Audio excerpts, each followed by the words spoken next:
Por la señal de la Santa Cruz de nuestros enemigos, líbranos, Señor Dios nuestro, en el nombre del Padre, y del Hijo, y del Espíritu Santo. Amén.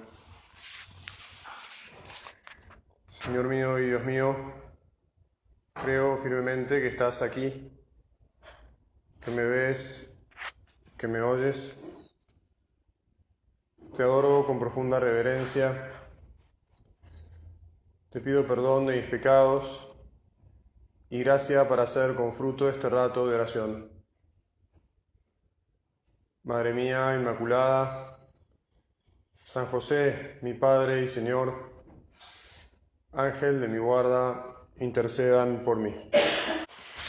Te voy a proponer que esta mañana hagamos nuestra oración sobre un tema del que naturalmente somos todos responsables y que tal vez no solemos meditar por su dificultad, porque probablemente todavía no nos damos cuenta de que lo tenemos entre manos. En marzo del año 2018 se hizo en la Pontificia Universidad de la Santa Cruz una tarde de estudio sobre la preservación de los carismas en el momento del pasaje, que ya el título mismo dice, bueno, ¿de qué estamos hablando, verdad? Los carismas, como sabemos, son las intervenciones de Dios en el mundo, esas entradas que Dios hace. El principal carisma, y se lo agradecemos al Señor, es su venida, su amor que llega a la tierra para transformarla de nuevo en un lugar habitable como Él lo había previsto, ¿verdad? Pero después Dios, y antes, para preparar su venida, ha seguido entrando de distintas maneras y a través de instrumentos suyos en la humanidad. Como sabemos, nuestro Padre fue uno de esos instrumentos, entre tantos miles y miles que hay. Incluso en realidad podemos también pensar que carisma es un don que tiene cualquier persona, toda persona. Por eso es que hay infinitos carismas. Pero bueno, algunos son para más gente, digamos así, son para transmitir a otros. Y en concreto, el que Dios le dio a nuestro Padre está en nuestras manos. ¿Cuántas veces hemos escuchado esa expresión? Porque efectivamente nuestro Padre dedicó su vida con todas sus fuerzas a plasmar el mensaje que recibió de Dios a partir del 2 de octubre del 28, y durante toda su vida lo fue delineando, lo fue clarificando, y naturalmente cuando partió de este mundo quedó en nuestras manos la responsabilidad de continuarlo. No sé si ya hice referencia a un pequeño suceso que me pasó el año pasado cuando estuve en España. En un momento, otro sacerdote de casa me llevó desde el centro donde vivíamos hasta la terminal de trenes. Tenía yo que ir a Pamplona, me parece que era, y esa oportunidad. Y rápidamente se dio entre nosotros una conversación, porque a mí de alguna manera me preocupaba este tema y yo quería ver qué es lo que pensaba por ahí la gente. Y él entendió el planteo que le hice. El viaje era corto, pleno agosto, no había nadie en la calle, llegamos en menos de 15 minutos. Él, este sacerdote, era un poco más mayor que yo, tendría 61, 62 años, no tengo idea, pero y entendió lo que le estaba planteando, y para él, en realidad, la cuestión de ver cómo hacemos para descubrir el espíritu que estamos viviendo y transmitirlo y saber qué es lo esencial del espíritu y cuáles son las cosas del espíritu que en realidad fueron circunstanciales al tiempo en el que vivió nuestro Padre.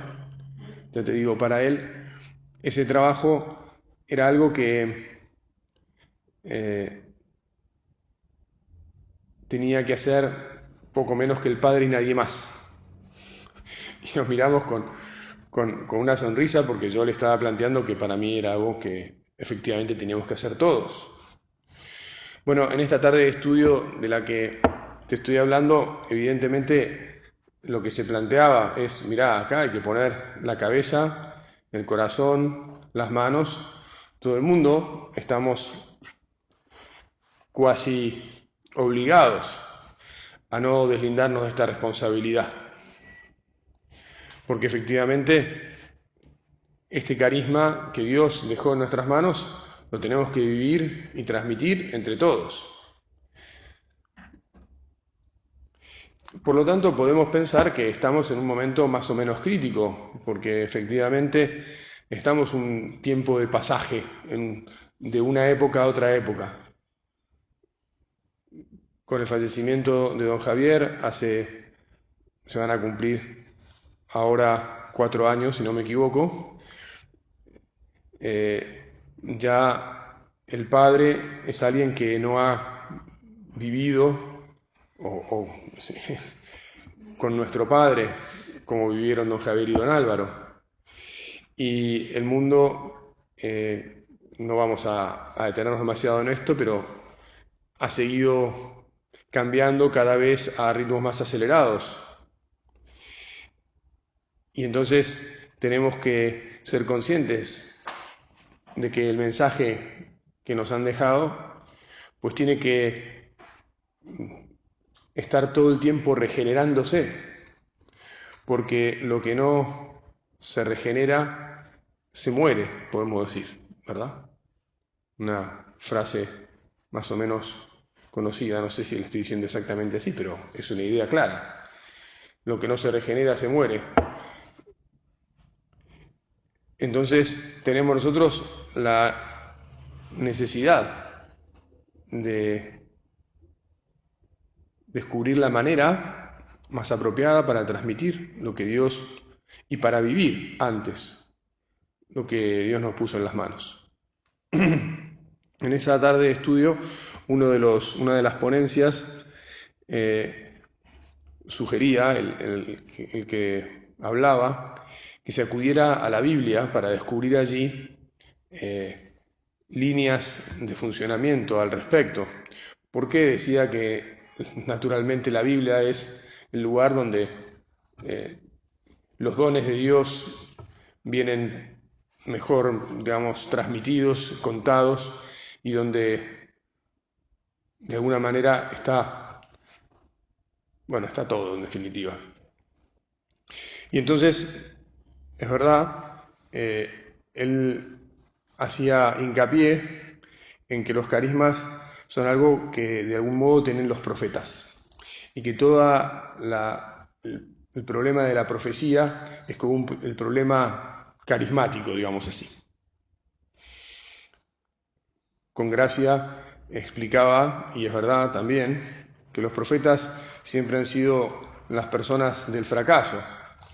Anuncian cosas que a nadie les gusta, que son difíciles, que la gente rechaza, y por lo tanto tienen grandes dificultades. De alguna manera, Moisés también es profeta, es figura de Cristo en todos sus aspectos, ¿no? Sacerdote, profeta y rey, aunque el sacerdocio lo llevó Aarón, pero bueno, el que comunicaba completamente con Dios, hablando con él cara a cara, era Moisés. Y en el análisis uno puede distinguir que, por un lado, está efectivamente el carisma, el mensaje divino. Por lo tanto, hay un vínculo muy peculiar entre quien recibe ese mensaje divino y y Dios que se lo da. Y por otro lado, hay otro momento de la transmisión del mensaje, que es el vínculo que hay entre el carisma y los seguidores, el pueblo, en el caso de Moisés, cómo se lo transmite. Y todo esto entraña bastantes dificultades. Una de ellas, esa tarde, dos de los que exponían, por lo menos que yo me traté de escuchar, sus intervenciones están colgadas en la web, hacían referencia al problema de la idolatría, digamos así. Es decir, de convertir a aquel que es el transmisor en un ídolo, o de convertir también al mismo carisma en algo parecido a un Dios. Como son estos mensajes, así, estas jornadas de estudio muy eruditas y demás, era gracioso porque es interesante escuchar, ponían muchos ejemplos, referencias. Por ejemplo, comentaban que efectivamente es muy choqueante cómo cuando el pueblo, Moisés está en la montaña y el pueblo hace el becerro de oro, el nombre que le dan al becerro de oro es el mismo nombre de Dios, lo llaman Yahvé. Y entonces hacían referencia a que todo el problema de la Biblia es un problema de evitar la idolatría, de irse detrás de algo que no es Dios. Bueno, tal vez nosotros, para hacerla corta, tenemos que darnos cuenta que parte importante del problema de vivir y transmitir el espíritu que tenemos en nuestras manos, que nos dejó San José María, nuestro Padre, es la de enfocar bien qué es lo que transmitimos y saber distinguir las cosas.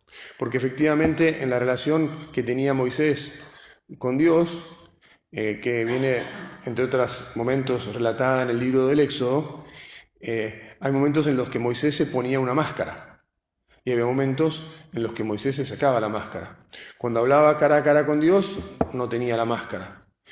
Quedaba de tal manera transfigurado por el mensaje divino que para poder relacionarse con la gente y que la gente no se asustara y no se viera despavorida, se ponía esa máscara. Pero claro, ¿cuáles son las palabras que Dios le había transmitido a Moisés para que él a su vez transmitiera al pueblo? Las que decía en qué momento. De alguna manera, no todas las palabras de Moisés eran las palabras de Dios. Moisés también hablaba de otras cosas y después de un tiempo de haber hablado con Dios, la luminosidad de su rostro iba decayendo y nada, se sacaba la máscara porque ya tenía una vida, digamos así, más como la de todos los demás, hasta que hubiera un nuevo encuentro en la carpa del encuentro con Dios y recibiera más indicaciones claras sobre lo que Dios quería del pueblo. Bueno, tal vez lo que nos tenemos que dar cuenta es que no todas las cosas que hemos escuchado y hemos vivido y hemos recibido en casa tienen exactamente el mismo calibre. Y que, por lo tanto, mientras vive el que recibe el carisma, mientras vivió nuestro Padre, para él era clarísima referencia, podemos decir también absoluta, de qué es lo que había que hacer y qué es lo que no había que hacer. Él mismo nos ha dicho que de alguna manera los primeros de casa, a quienes llamaba cofundadores, que vivían con él, ¿no? Le habían servido para delinear y probar qué cosas de las que Dios le inspiraba funcionaban y no funcionaban, porque hay todo un trabajo de discernimiento en qué es exactamente cuál era el modo de vivir el mensaje que Dios le había dado, le transmitía. Este mensaje que sabemos era completamente nuevo. Y podemos decir, Señor, ayúdanos a entender que este mensaje sigue siendo completamente nuevo.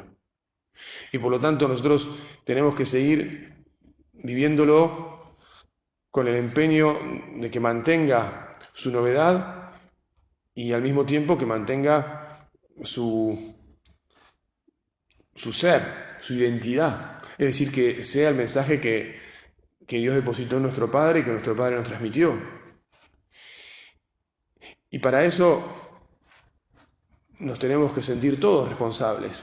Por eso de vuelta te diría, pidámosle Señor que tengamos claro que el Opus Dei está en nuestras manos y que nos demos cuenta de que esta es una situación, bueno, incluso podríamos decir un poco incómoda, ¿eh?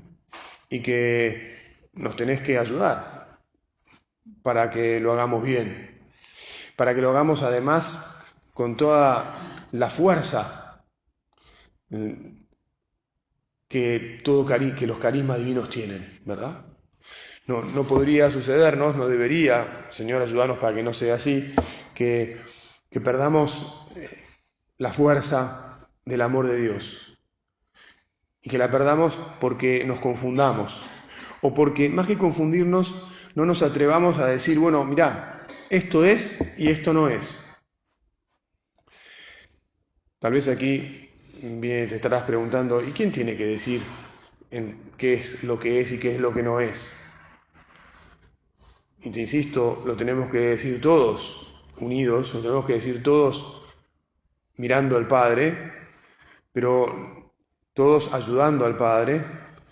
Ninguno puede arrogarse el derecho, o no sé cómo decirlo, de que Él es el que sabe y los demás no.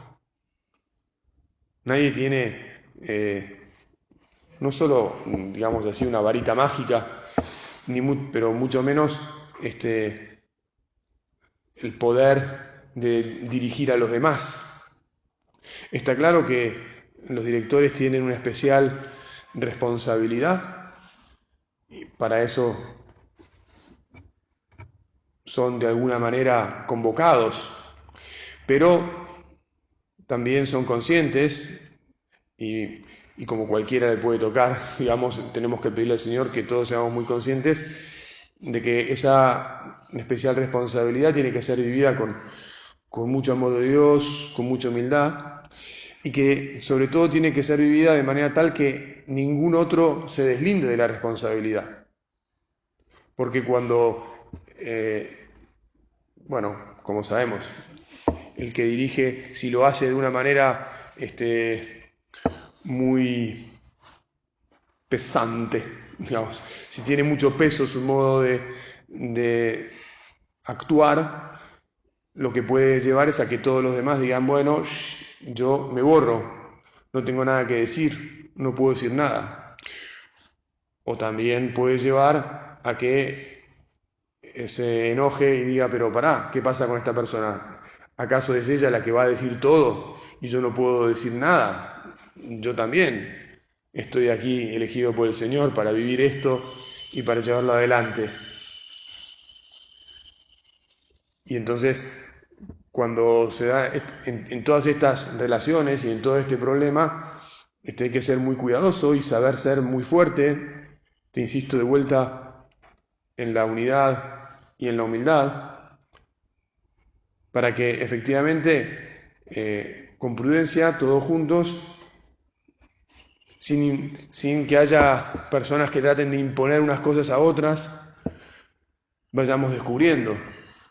Porque después en la vida cotidiana es donde se juegan los partidos, No en las elucubraciones, en las ideas o en las tardes de estudio. Y entonces ahí es donde al final el mensaje cobra vida y el mensaje se hace alegría, la alegría de vivir y de trabajar por Dios, o se vuelve, iba a decir, pantanoso, o una frase más actual, remar en dulce de leche, ¿verdad? Y todo depende, o va a depender mucho, de las actitudes que cada uno tenga y cómo recemos y cómo leamos a nuestro Padre y cómo escuchemos lo que nos dice el Padre y tal vez también cómo escuchemos lo que no nos dice el Padre. Me parece que aquí ya hemos comentado, ¿no? El estilo de las intervenciones del Padre también indica bastantes cosas. Y ha elegido hablar poco, tal vez porque él hable poco y así lo eligió Dios, un hombre más callado, pero al mismo tiempo porque hay que reflexionar más sobre pocas cosas importantes que hacen a puntos nucleares del espíritu, del carisma. Por eso es que tal vez, sea importante que le demos vueltas y vueltas al cuidado que tenemos que tener de la libertad y de cómo vivirla, cómo transmitirla y enseñarla, cómo respetarla, cómo dejar que cada uno efectivamente haga lo que le parezca que debe hacer. No me voy a meter ahora en ese tema, pero ya nos damos cuenta, fue el primer tema sobre el que nos escribió un poquito más largo y tampoco nos escribió larguísimo, porque también nos damos cuenta que hasta las cartas estas que el Padre nos manda no son eternas ni pretenden agotar las cosas, porque justamente lo que nos está diciendo es, ¡ea! ¡Ánimo! Ustedes pongan su cabeza y su corazón. Ustedes hablen, dialoguen, descubran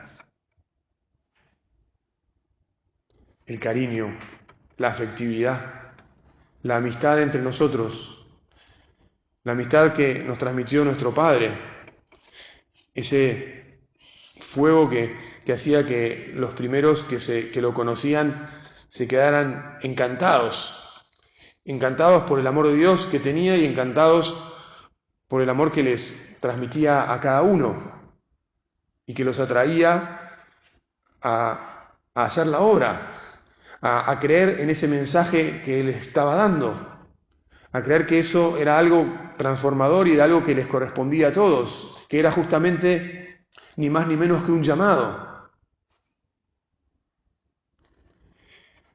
Todo eso es lo que nosotros tenemos que preservar y tenemos que transmitir. Y el Señor está pendiente, nuestra Madre la Virgen, como siempre lo ha estado. Están atentísimos para que lo hagamos. A ellos acudimos. Jesús, que no nos bajemos de este trabajo, aunque resulte incómodo. Incluso aunque muchas veces tengamos que pasar por, digamos así, conversaciones, situaciones en las que nos parezca que nos fue mal o que nos sentimos incómodos o que tal persona no nos entendió o que terminamos un poquito mosqueados, como dicen los españoles, o que tal o cual director me parece a mí que tengo que seguir hablando con él este tema porque, y además no sé si tengo demasiadas ganas porque ayer escuchaba en un pasillo que por lo menos entre los varones una de las materias que va a haber en los cursos anuales pandémicos que se vienen es sobre la enseñanza de la libertad en San José María. Pues está clarísimo, ¿no? Es parte de lo que estamos diciendo. Es parte de lo que tenemos que descubrir en su núcleo y aprender a vivir una vez más y transmitir y hacer que se haga vida respetada y vivida y entusiasmante. por exceso podría pasar que alguien quisiera ser el que vaya como determinando demasiadas cosas, ¿no? Y como diciendo, bueno, esto se está viviendo, esto no se está viviendo, esta persona vive así o esta persona vive allá, asá, y por qué no hace esto y por qué no deja de hacer aquello otro. Señor, que no nos excedamos en todo este proceso, en realidad en toda la vida, pero tenemos que ser conscientes de que ahora, ¿no? Esto es, sobre la meditación va sobre esto, ¿no? La conciencia de que, mirá, o lo vivimos bien nosotros, que somos, si querés, la primera piedra después de nuestro padre don Álvaro y don Javier, o dentro de unos añitos está todo muy desviado, digamos, ¿no? Porque ya sabemos que cuando, cuando se empieza a desviar y se avanza, se va llegando, se está cada vez más separado de la meta. Podría pasar que cuando alguien se excede, termina agotando a otros. Y algunos dicen, bueno, mirá, a mí lo que me atrajo fue el mensaje de San José María. Aquí hay una situación en la que me están tratando de meter por otro lado de un modo que no resulta, que no me resulta razonable. Hay gente que no aguanta a veces. Tenemos que tener mucho cuidado. Por otro lado, también podría pasarnos que devaluemos todo, no por exceso, sino por defecto. O sea, el defecto. El decir, bueno, en realidad este espíritu no tiene concreción alguna, prácticamente su identidad es demasiado amplia y diluida, no hay nada que nos identifique como familia, ¿verdad? Naturalmente nos damos cuenta que no es así. Y entonces ahí estamos, Jesús, ahí estamos con esta misión, con esta dificultad, con este lindo problema que asumimos de descubrir cuáles son los puntos esenciales, y cómo tenemos que vivirlos, la libertad, insisto, el cariño, la piedad, el respeto por las cosas de Dios, el estar metidos en el mundo, el ser todos muy distintos y el tener a la vez un mismo corazón, un mismo querer, un mismo aire de familia y saber que también hay otras cosas pequeñas, pequeñas o diferentes que es muy bueno aprender a vivir, pero que evidentemente no son del mismo calibre, por poner algún ejemplo, y ya, porque además tenemos que ir terminando, no sé, todos, si uno, algo para reírnos un poco, ¿no? Si uno no reza el Salmo 2 todas las semanas, ¿está viviendo bien el espíritu del Opus Dei o no lo está viviendo? Mirá, tengo que aprender a rezar el Salmo 2, tengo que hacerme la costumbre, tengo que encontrar el camino, el momento. Para nosotros es más o menos fácil, si uno, además porque puede ser que no esté en misa y oración por cualquier motivo, que es razonable que no esté y no está. Pero pensar en la vida de los supernumerarios. Está bien, es un hábito, es una virtud que se consigue pero bueno, ya nos damos cuenta que no todo es lo mismo, ¿verdad? Vamos a insistir, como siempre, en ponernos bajo el manto de la Virgen. Vamos a pedirle que nos mantenga ilusionados, que nos mantenga unidos, humildes y con esta responsabilidad compartida entre todos, con la ilusión de que efectivamente vivamos muy bien el espíritu que nuestro Padre nos dejó, pero porque profundicemos en él, porque queramos entre todos descubrirlo y regenerarlo cada día para que no solo no se muera, sino para que cada vez vivifique más, como Dios quiere, el mensaje de la Iglesia entera. Te doy gracias, Dios mío, por los buenos propósitos, afectos e inspiraciones que me has comunicado en esta meditación. te pido ayuda para ponerlos por obra. Madre mía Inmaculada, San José mi Padre y Señor, Ángel de mi guarda, intercedan por mí.